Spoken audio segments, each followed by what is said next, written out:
নমস্কাৰ নাথ গড ফাৰ্মিংলৈ সকলো ভিউৱাৰ্ছকে স্বাগতম। আজি ভিডিঅ'টো বনাব লৈছোঁ মানে ছাগলী এইটো সময়তে বিশেষকৈ গৰম গৈছে আৰু ঠাণ্ডা আহিব ধৰিছে। এনেকুৱা সময়ত কি হয়, ছাগলীবিলাকৰ এই ফাপৰে খোৱা এটা বেমাৰ হয়। মানে এইটো ফাপৰে খাই কিবা বীজাণুৰ কাৰণে হয়, কি জীৱাণুৰ কাৰণে। আৰু এইটো যদি আমি সোনকালে ভাল নকৰোঁ তেতিয়া ছাগলীজনী কি হ'ব, ভালকৈ নাখাই ছাগলীজনী ক্ষীণাই শুকাই যাবগৈ। আৰু আমি ফাপৰে খোৱা ছাগলী বুলি ক'লে সচৰাচৰ শুকাই ক্ষীণাই থকা ছাগলী এজনীকে বুজোঁ। আৰু শুকাই ক্ষীণাই যোৱাৰ কাৰণে একচুৱেলি ফাপৰে নাখায়, ফাপৰে খোৱাৰ কাৰণেহে ছাগলীজনী শুকাই ক্ষীণাই যায়। মানে ছাগলীজনীৰ গাত অকণমান জ্বৰ ভাৱটো থাকে আৰু খাবলৈ মন নকৰা হয়, গতিকে লাহে লাহে ক্ষীণাই গৈ থাকে। ওপৰৰ পৰা জীৱাণুখিনিতো আছে যিখিনিয়ে তাই তেজ খাই আছে। গতিকে আমি ছাগলীজনী যিমান পাৰোঁ সোনকালে চিকিৎসা কৰি ল'ব পাৰিলে ভাল।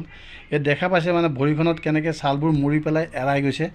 আৰু যদি হাতেৰে খজুৱাই দিয়া যায় তেতিয়াহ'লে ছালখিনি একেবাৰে জৰকৈ এৰি আহে আৰু বস্তুটো বাঢ়ি গৈ থাকে, এটাৰ পৰা এঠাইলৈ বাঢ়ি গৈ থাকে। যদি এনেকুৱা হয় তেতিয়া আমি ছাগলীখিনি মানে বিশেষকৈ নোমবোৰ কাটি দিয়াটো বহুতেই বেছি প্ৰয়োজন। নোমবোৰ কাটি নিদিলে আমি তাকে মানে তললৈকে চফা কৰিব নোৱাৰিম আৰু ছালবোৰ লাগি ৰৈ থাকিব। এনেকুৱা হ'লে আমি এটা কথা হ'ল কি, ছাগলীজনী ভাল কেনেকৈ কৰিম?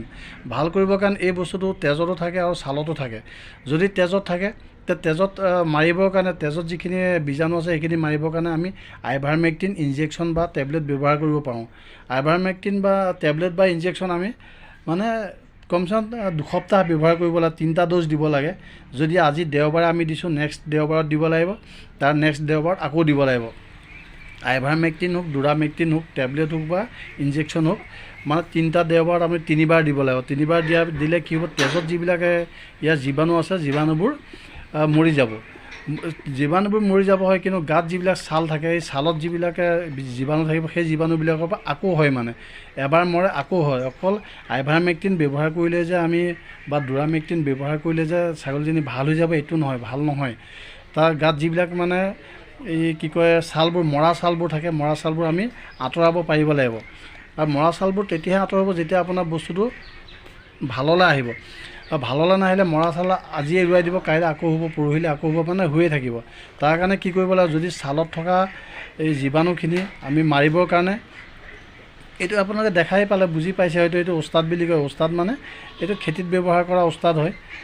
1 লিটাৰ পানী তাৰমানে 5 ml মান মিলাই পেলাই যদি আমি ছাগলীজনী ভালকৈ ধুৱাই থাকোঁ, বাৰে বাৰে ধুৱাই থাকোঁ, মানে সপ্তাহত কমচে 2-3বাৰ ধুৱাওঁ, তেতিয়াহ'লে ছাগলীজনীৰ মৰা ছালবিলাকত যিটো বীজাণু থাকিব সেই বীজাণুবোৰ মৰি যাব। মৰি গ'লে তেতিয়া 2 সপ্তাহ কমচে কম লগাব লাগিব, এসপ্তাহত 3 দিন 4 দিন কৰি পেলাই লগাব লাগিব। আৰু যদি ছাগলীজনী সঁচাকৈ ঘাঁহ লাগি গৈছে, যদি চিকিৎসাটো কৰা দেৰি হৈছে আৰু ছাগলীজনী ঘাঁহ লাগিছে, ঘাঁহটো শুকাবৰ কাৰণে আপুনি যিকোনো অইণ্টমেণ্ট ব্যৱহাৰ কৰিব পাৰে। অইণ্টমেণ্ট বোলোতে ধৰক মইতো ব্যৱহাৰ কৰোঁ হিমেক্স নহ'লে পলি এক্সেলাৰ, এই দুটা ক্ৰীমটো মই বহুতে ভাল পাইছোঁ আৰু এই দুটা ৰিজাল্ট ভাল। এই দুটা এনেকুৱা ধৰণৰ কিবা এটা ক্ৰীম লগালে যিটো ঘাঁহ লাগিছে ঘাঁহটোতো আপোনাৰ শুকাই যাব। আৰু পুনৰকৈ এই ফাপৰে খোৱা বেমাৰটো নহ'বৰ কাৰণে, এইটোতো ছালৰ বেমাৰ হয়, অলপ দীঘলীয়াকৈ চিকিৎসা কৰিব পাৰিলে ভাল। কমচে কম 2 সপ্তাহ আপুনি সপ্তাহত 2-3বাৰ কৰি পেলাই এই বস্তুটো আপুনি লগাই দিব, কি কয় এই ওস্তাদ বস্তুটো লগাই দিব। এনেকৈ 1 লিটাৰ পানীত 10 ml মান মিলাই ল'ব, লৈ পেলাই ফুটা এটা উলিয়াই ল'ব, ঢাকনখনত উলিয়াই পেলাই যেনেকৈ হ'লেও খালি সানি দিব লাগে, মানে ঘাঁহখিনিত সানি দিব লাগে। অকল যিকণ জেগাত হৈছে সেইকণ জেগাত সানি দিব লাগে সেইটো নহয়, আশে পাশে অলপ বেছিকৈ পেলাই ভিজাই দিব লাগে, ধুনীয়াকৈ ভিজাই দিব লাগে।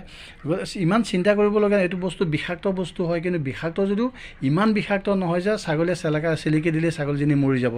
আৰু প্ৰথম কথা, গোন্ধাই বৰ বেয়াকৈ গোন্ধাই, গতিকে ছাগলী এনেও নেচেলেকে। আৰু মই এইটো বস্তু লগাই ভাল কৰিছোঁ। এই ছাগলীটো দেখা পাইছে মানে নেজডাল নোমবিলাক সৰি কিবা হৈ গ'লগৈ। মই প্ৰথমতে ভবা নাছিলোঁ যে এনেকুৱা কিবা এটা হৈ আছে বুলি। তাৰপিছত মোক কোনোবা এজনে বুদ্ধি দিলে যে আপুনি এনেকুৱা কৰক, আৰু সেনেকুৱা কৰোঁতে এতিয়া দেখিছে মোৰ মানে ফাপৰটো নাইকিয়া হৈ, মানে মৰা ছাল নাইকিয়া হৈ গৈছে। নাইকিয়া হৈছে যদিও মই মাজে মাজে দি আছোঁ, আৰু আজিও দি পেলাই ভিডিঅ'টো মানে বনাব বিচাৰিছোঁ। এইটো কি হৈছে, এতিয়া নোমখিনি আহিবৰ কাৰণে 1-1.5 মাহ সময় ল'ব, নোমখিনি পটককৈ নাহে। আৰু এই ছাগলীজনীৰ ভৰিত দেখিছে, ভৰিত মানে অকণমান ঘাঁহ নিচিনা লাগি গৈছে। ঘাঁহ লাগিছে যদিও এতিয়া মই যদি ৰাতিপুৱা সময়তে ওস্তাদ লগাই দিছোঁ, তেতিয়া সন্ধিয়া সময়লৈ মই কিবা এটা ক্ৰীম লগাই দিম, এনেকৈ ঘাঁহটো ভাল হৈ যাব। আৰু প্ৰথমখিনিত দেখিছে ছাগলীজনীৰ গাত কেনেকৈ মানে গোটেই মৰা ছালবোৰ আছিলে, খজুৱাই দিলে জৰকৈ সৰে, ইমান মৰা ছাল আছিলে। কিন্তু এয়া লগাওঁতে কি হৈছে, এতিয়া মৰা ছালবোৰ নাইকিয়া হৈ গৈছে আৰু নতুনকৈ মৰা ছাল ওলোৱা নাই। এই বস্তুটো এনেকৈ লগাই দিব লাগে, ছাগলীয়ে চেলেকিব কিবা হ'ব ইমান চিন্তা কৰিবলগীয়া কথা নাই। ওস্তাদ বস্তুটো মানুহে কি কয় শস্যত স্প্ৰে কৰে, বেঙেনা জিকা ভোল এইবিলাকতে স্প্ৰে কৰে আৰু 4-5 দিন পিছতে ছিঙি আনি পেলাই বজাৰত বেচে আৰু আমি আনি পেলাই ধুনীয়াকৈ ভালকৈ কিছুমান বস্তুটো ভালকৈ ধোৱাই নাযায়, তথাপিও আমি বনাই পেলাই খাওঁ, একো নহয়। গতিকে ইমান বিষাক্ত যদিও ইমান চিন্তা কৰিবলগীয়া বস্তু নহয়, এইটো ব্যৱহাৰ কৰিব পাৰে। এনেকৈ ব্যৱহাৰ কৰিলে কি হ'ব, এই বাহিৰত থকা যিবিলাক বীজাণু আছে বীজাণুবোৰ মৰি যাব আৰু যিজনী ছাগলী গাত হৈছে এই ছাগলীজনী পৰাপক্ষত অকণ আঁতৰ কৰি ৰাখিব পাৰিলে ভাল, নহ'লে এই বস্তুটো মানে বগাই এজনী ছাগলীৰ পৰা আন এজনীলৈ সহজে বগাই যায়। পৰাপক্ষত সুকীয়াকৈ বান্ধিব লাগে আৰু চিকিৎসাটো আৰম্ভ কৰাৰ পিছত বাৰু ইমান কথা নাথাকে, কিন্তু দেখাৰ লগে লগে চিকিৎসাটো আৰম্ভ কৰিব লাগে। ইমান এইটো খৰচৰ বস্তু নহয়, কম খৰচতে হৈ যায়। গতিকে এই চিকিৎসাটো কৰিলে আপোনাৰ ছাগলী নিশ্চয়কৈ ভাল হ'ব, ছাগলীজনী ভাল হ'ব, খাবলৈ ববলৈ ধৰিব, চেহেৰা পাতি লাহে লাহে ভাললৈ আহিব আৰু ঘাঁহবোৰ শুকাই যাব। আজিলৈ ভিডিঅ'টো ইমানেই আছিলে। যদি ভিডিঅ'টো ভাল লাগে তেতিয়া চেনেলটো নিশ্চয়কৈ ছাবস্ক্ৰাইব কৰিব। থেংক ইউ ভিডিঅ'টো চোৱাৰ বাবে।